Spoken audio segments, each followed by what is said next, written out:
देखिए, doctor rape murder case पर राज्यपाल का बयान सामने आया और इसके बाद जो राष्ट्रपति ने भी नाराजगी जाहिर की है। राज्यपाल सीवी आनंद बोस ने दिल्ली का दौरा किया था। इसके अलावा दिल्ली में राष्ट्रपति द्रौपदी मुर्मू से मुलाकात की गई थी। उपराष्ट्रपति धनखड़ से भी मिले थे सीवी आनंद बोस और यही वजह है कि सुगबुगाहट इस बात की नजर आ रही है कि बंगाल में राष्ट्रपति शासन लग सकता है। राज्यपाल ने बंगाल में लॉ एंड ऑर्डर पर सवाल उठाए थे। वो लगातार सवाल उठा रहे हैं, गुस्सा भी जाहिर करते हुए नजर आ रहे हैं। बंद के दौरान पुलिस के एक्शन पर भी सवाल उठाए गए थे। वहीं अब राष्ट्रपति द्रौपदी मुर्मू भी ममता सरकार से नाराज हैं और ये नाराजगी कल लेटर में भी देखने को मिली। उन्होंने साफ तौर पर कहा, जो भी अत्याचार हो रहा है महिलाओं पर, ये सही नहीं है, ऐसा नहीं होना चाहिए। राष्ट्रपति ने कोलकाता कांड पर आक्रोश जाहिर किया है। राष्ट्रपति द्रौपदी मुर्मू ने कहा कि बस अब बहुत हो चुका है, जो भी अत्याचार हो रहा है महिलाओं के साथ, ये नहीं होना चाहिए, इसे बंद कर देना चाहिए। अगली खबर क्या है, रुक कर लेते हैं महिमा। लगातार आपको पश्चिम बंगाल से जुड़ी हुई बड़ी खबर बता रहे हैं। डॉक्टर बेटी के साथ रेप और मर्डर, फिर दीदी यानी कि ममता बनर्जी का राष्ट्र विरोधी बयान। लेकिन इंडी गठबंधन के नेता अभी तक चुप्पी साधे हुए। आखिर इंडी को दिक्कत क्या है, रिपोर्ट आप देखिए।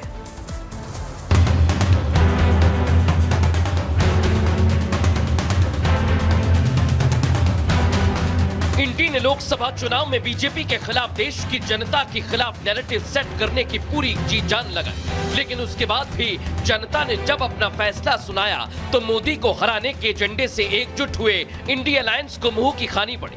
लोकसभा चुनाव में अपनी हार से बौखलाए इंडी गठबंधन ने ऐसे में देश में अस्थिरता पैदा करने की कोशिश शुरू कर दी है। इंडी हमेशा से मोदी सरकार को गिराने का दावा करता रहा है। देश को तोड़ने और बांटने की कोशिशें तो विपक्ष की तरफ से लगातार होती रही है, फिर चाहे वो इंडी का कोई भी दल हो, कोई भी राजनीतिक पार्टी हो या कोई भी बड़ा नेता। उसके बयान, उसके मकसद वक्त वक्त पर देश के सामने आते हैं। हाल ही में कांग्रेस अध्यक्ष मल्लिकार्जुन खड़गे ने देश पर कब्जे का विवादित बयान दिया था। जम्मू कश्मीर की चुनाव अगर हम जीतेंगे तो सारा हिंदुस्तान हमारे कब्जे में आएगा। खड़गे का ये बयान साफ बता रहा है कि कांग्रेस को सिर्फ और सिर्फ जम्मू कश्मीर में जीत की मंशा है। ना उन्हें देश से कुछ लेना देना है और ना ही यहाँ के लोगों से। मकसद सिर्फ चुनाव जीतना है। जिस पार्टी के अध्यक्ष की जुबान पर कब्जे जैसी बात हो तो उस पार्टी के नेता भी कैसे पीछे रह सकते हैं। कांग्रेस के वरिष्ठ नेता सज्जन सिंह वर्मा भी ये कह चुके हैं कि शेख हसीना की तरह पीएम मोदी के आवास में भी जनता घुस जाएगी। जिस तरह बांग्लादेश में हुआ, जिस तरह श्रीलंका में हुआ, आज हमारे देश की हालत उससे अलग नहीं। मोदी जी देखना कहीं ये नौजवान पीढ़ी उठ के खड़ी हो गई तो अडानी अंबानी के घर में तो पहले घुसेगी, हो सकता है प्रधानमंत्री के घर में भी घुस जाए। यहाँ सवाल ये उठता है कि आखिर देश विरोधी ऐसे बयान देकर कांग्रेस किस राह पर आगे बढ़ रही है। कब्जे और घुसपैठ से आगे बढ़कर इंडी की एक और सदस्य ममता बनर्जी ने तो आज साफ कह दिया कि बंगाल जलेगा तो कोई बैठा नहीं रहेगा, दिल्ली भी जलेगा, नॉर्थ ईस्ट भी जलेगा। বাংলায় যদি আগুন লাগান, আসামও থেমে থাকবে না, উড়িষ্যাও থেমে থাকবে না, আর দিল্লিও থেমে থাকবে না। আপনার চেয়ারটা আমরা টলমল করে দেব। यानी ममता बनर्जी खुली चेतावनी दे रही हैं पूरे देश को सुलगाने की। यहाँ सवाल ये उठता है कि ऐसी बातें देश के किसी नागरिक की जुबान पर शोभा नहीं देती। फिर ये तो पश्चिम बंगाल के मुख्यमंत्री हैं। आगे बढ़ते हैं और अब बात कर लेते हैं मौसम की मार की। अगस्त महीना बीतने को है और अभी भी आधे से ज्यादा हिंदुस्तान में बारिश और बाढ़ का कहर लगातार देखने को मिल रहा है और सबसे ज्यादा हाल बेहाल है गुजरात में।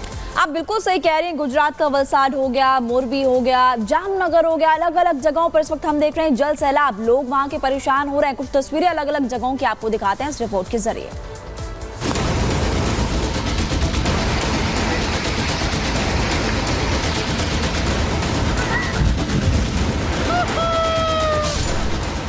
अगस्त में जल प्रलय, वडोदरा की सड़कों पर सैलाब, सुरेंद्र नगर में ढह गया पुल, राजकोट में डूबी गाड़ियां, जालोर में सड़कों पर सैलाब, वडोदरा से जामनगर तक गुजरात पानी से लबालब है। अगस्त में कुदरत का बरसाती कहर टूट पड़ा है। पिछले 2 दिन में ऐसी बारिश हुई है कि सारे रिकॉर्ड टूट गए। वडोदरा से लेकर जामनगर शहर तक को पहचान पाना मुश्किल हो रहा है। गुजरात में भारी बारिश से हाहाकार है। कई जिलों में बाढ़ जैसे हालात हैं। सड़क, अंडरपास, मकान, दुकान, खेत खलिहान सब कुछ जलमग्न है। शहरों के रिहायशी इलाकों में कई फीट पानी है। जहां गाड़ियां चलती थी वहां बोट चल रही है। लोगों को रेस्क्यू किया जा रहा है। गुजरात के वडोदरा की इन तस्वीरों को भी देखिए। सड़कों पर सैलाब है।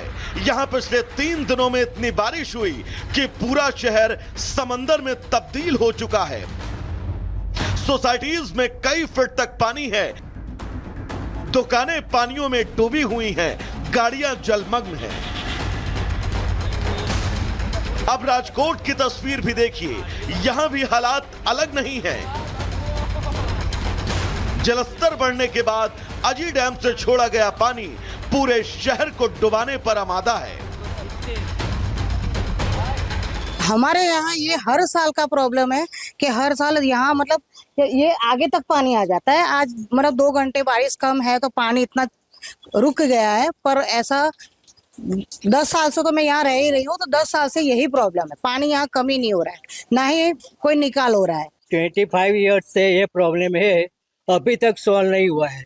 बीजेपी की गवर्नमेंट हो कि कांग्रेस की हो, कोई ने डिटेल में रस लिया नहीं है।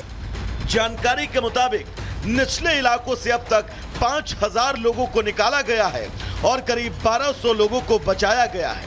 एनडीआरएफ, एसडीआरएफ और अग्निशमन दल को फंसे हुए लोगों तक खाना पानी पहुंचाने के लिए लगाया गया है। स्वास्थ्य मंत्री के मुताबिक अगले 24 घंटों में स्थिति नियंत्रण में आ सकती है। जैसे ही यहाँ परिस्थिति गंभीर दिखाई दी, उसी टाइम पे उसी दिन आदरणीय मुख्यमंत्री भूपेंद्र भाई पटेल साहब ने पूरे निर्देश दे दिए थे। उसकी वजह से आज हम 5000 से ज्यादा लोगों को हम उसके स्थलांतर करा दिया है और साथ में 1200 लोगों को उनको उसका रेस्क्यू भी किया गया है। तंत्र पूरी तरह से लगा हुआ है। हमारी प्रायोरिटी तंत्र की और सरकार की। गुजरात में भारी बारिश से हाहाकार है तो राजस्थान के कई जिले भी बाढ़ से प्रभावित हैं। राजस्थान के पूर्वी और दक्षिणी जिलों में पिछले 5 दिनों से जमकर बारिश हो रही है। हालात तो ऐसे हैं कि जालोर में सड़कों पर सैलाब नजर आ रहा है। हिमाचल प्रदेश की राजधानी शिमला में लैंडस्लाइड का सिलसिला थमने का नाम नहीं ले रहा। शहर के यूएस क्लब के पास लैंडस्लाइड में 2 मंजिला मकान पूरी तरह से क्षतिग्रस्त हो गया। एक बिजली का खंभा लटक गया। घर जाने में बहुत दिक्कत है हमें। और यहाँ पे ये मच्छी वाली कोठी के पास ये रोड गिर गया है सारा। और अभी घर जाने के लिए बहुत दिक्कत हो रही है। अभी ड्यूटी से आना होता है रात को, तो हमें ज़्यादा दिक्कत हो रही है। सड़कों में दरार लंबे समय से आ रही थी और सीपेज के कारण जो है यहाँ पर जो है ये डंगा जो है यहाँ पर खिसका है। यहाँ पे 2 मंजिले आउट हाउस थे नीचे, वो जो है पूरी तरह धंस गए हैं, पर लॉस ऑफ लाइफ नहीं है। अगस्त में भी बाढ़, बारिश और लैंडस्लाइड ने तबाही मचा रखी है। हालांकि राज्य सरकार के साथ साथ केंद्र सरकार बड़े स्तर पर निगरानी रख रही है। एनडीआरएफ, एसडीआरएफ के साथ सेना ने भी मोर्चा संभाल रखा है। ब्यूरो रिपोर्ट और रिपब्लिक भारत। इस रिपोर्ट के जरिए आपने देखा क्या गुजरात, क्या हिमाचल, हर जगह पर तबाही का आलम है। गुजरात में बारिश से त्राहिमाम हाहाकार मचा हुआ है। तस्वीरें आपको दिखाई रहे थे। और इस वक्त गुजरात की बात करें, देखिए बारिश की वजह से लोगों की मुश्किलें बढ़ रही है। गुजरात के कई शहर डूब चुके हैं। इसके अलावा कहां पर तबाही है ये भी आपको बताएंगे। वडोदरा की सड़कों पर सैलाब आया, वो तस्वीरें आपने देख भी ली। निचले इलाकों की बात करें तो 12 फीट तक पानी वहां पर भर चुका है। और वडोदरा से लेकर के जामनगर तक जल प्रलय कहर जो है वो लगातार लोगों को परेशान करते हुए इस वक्त नजर आ रहा है और ऐसे में देखिए वर्षा काल जो है वो विनाश काल बन चुका है। गुजरात की खबर आपको बता रहे हैं, मकान, दुकान